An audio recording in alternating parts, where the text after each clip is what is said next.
Let's talk about the 60-40 portfolio. For a long time, people have been using this strategy for their investing. If you're not familiar with the 60-40 portfolio, it's basically when you're 60% allocated to stocks, which people consider risk assets, and you're 40% allocated to bonds, which some people consider safe. I don't really consider them safe. And I see some problems with this 60-40 portfolio strategy, and I want to lay them out for you in this video. So that's what we are going to be talking about today. Before we do get into it, please make sure to like the video and also subscribe to the YouTube. Really appreciate your support. I'm also going to put a QR code down below for a Bitcoin tip. So if you want to support the channel, feel free to leave me a little Bitcoin tip. Now let's get into it. The main issue I see with the 60-40 portfolio is the 40 part. I personally am not a big fan of bonds, and the reason I'm not a big fan of bonds is because I'm not a big fan of the dollar. We've seen the dollar continue to depreciate, and it's starting to depreciate at a faster rate. And when we look at bonds and other treasuries, what are they? They're a claim on future dollars. People who invest in bonds and other treasuries get paid a fixed interest payment by the government, and for many people, this helps them feel safe and secure. Maybe their stocks aren't performing that well one year, or their other investments aren't performing well, and they know that they're at least getting paid that interest to kind of balance out their other investments. And this kind of makes sense when you have a currency that isn't inflating away that much. And when we look at the dollar, it's kind of difficult to get a very accurate read of inflation. The government doesn't really give you an accurate number. There's all these different ways that you can measure it, but inflation hasn't gotten to a point where it just seems unreasonable. But the problem is when a currency starts to inflate away very fast, and you're starting to see inflation above 10%, 20%, and you're locked into a long-term 20-year, 30-year treasury bond that's only yielding you 4%, well, you're kind of screwed, right? You've got this long-term investment in the currency, which is ultimately failing. And I guess it's difficult for people to really see this picture yet because inflation isn't that bad. But when you look at the US fiscal situation, we're over $36 trillion in national debt. And I feel like this is something I'm starting to bring up every video, but it is so crucial. That is not normal and it's not good. And we're running these trillion-dollar deficits. If you understand the relationship between a country's debt and their currency strength, you know that we are headed in a very bad direction. These deficits are the driving force behind inflation, and it looks like we're not going to be able to get out of these deficits because the interest on debt expense is so large. So because of that, we are just going to see the dollar continue to inflate away. And for that reason, you don't want to be invested in the dollar long term.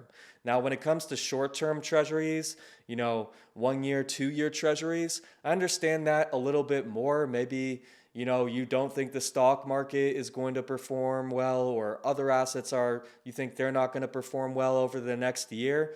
I understand betting on the dollar for a year, but long term, I think people are going to start to come to this conclusion that it is not looking good for the dollar as well as other fiat currencies. Now let's talk about the other part of the 60-40 portfolio, the 60, the stocks. And I'm personally a fan of stocks. I think if you can own a share of a good company, who wouldn't want to do that, right? If you have owned a piece of Tesla or Amazon or Apple over the past 20 years, you've been killing it. You've been vastly outperforming bonds, right? The stock market has gone up a lot, and being invested in a good company is never a bad idea, in my opinion. Now, there are some external factors that you have to keep an eye out for, right?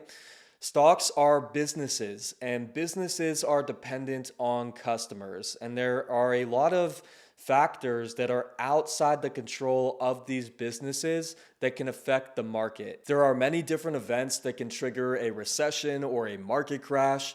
We can think back to 2020, right? We had this huge global pandemic and we saw assets crashing. They didn't crash for too long because the government came in and provided stimulus, but things like that can happen, right?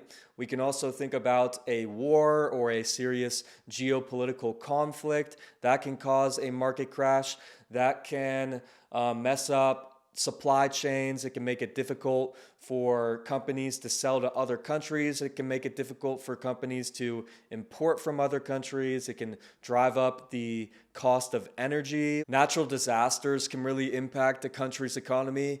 You can also look at something like a trade war, which we're experiencing right now with these new Trump tariffs.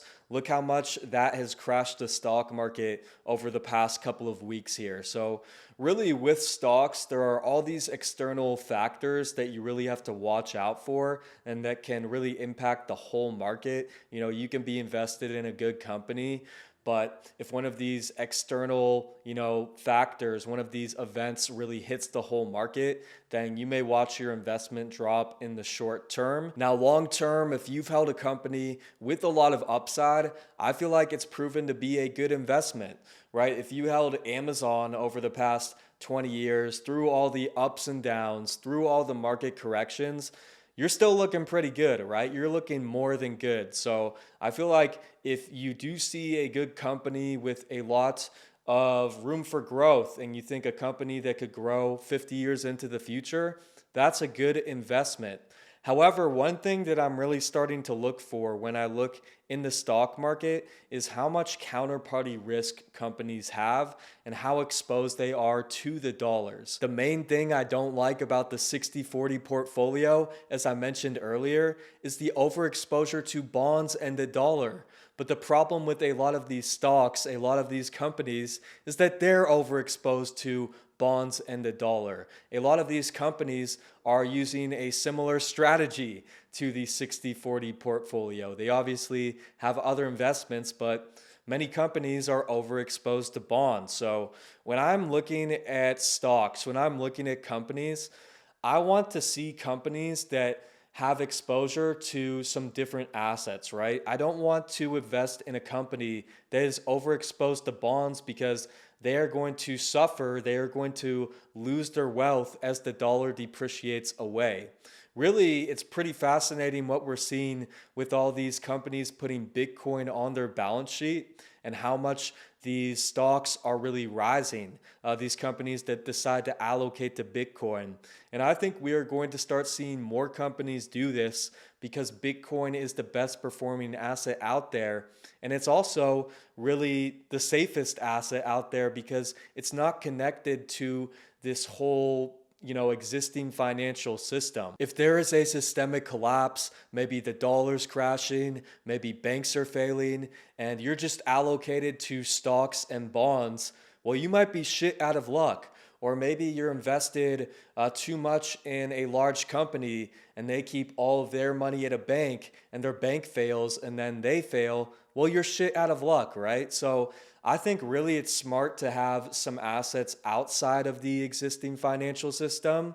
I think before Bitcoin, it would have been smart to have gold and or silver in your portfolio, right?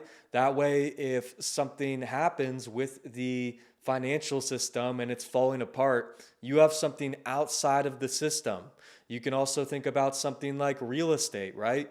If you have productive farmland or you have real estate and things are falling apart with stocks and bonds, at least you have this real land that you can build on, you can produce on, or you can use as shelter. So I definitely am a proponent of real assets. And that is kind of one of the issues I see with the 60-40 portfolio is that these assets are just paper, right? Bonds and stocks are paper, and when people trust in that paper, they have value. But when trust falls apart, what value does a bond have? What value does the dollar have if people don't trust in it, right? That's going to wrap it up for this video. To summarize, my two main issues with the 60-40 portfolio are one, overexposure to the dollar and bonds, and two, you don't have assets outside of the system. You don't have real assets and you don't have these assets that don't have counterparty risk. I think everyone should have some exposure to Bitcoin, even if you're not a big believer in it. And it's probably not a bad idea to have a little bit of gold or something like real estate or another asset that is outside the existing financial system. If you didn't like and subscribe, please make sure to do that now. Really appreciate your support. Thanks for watching. I'll be back soon.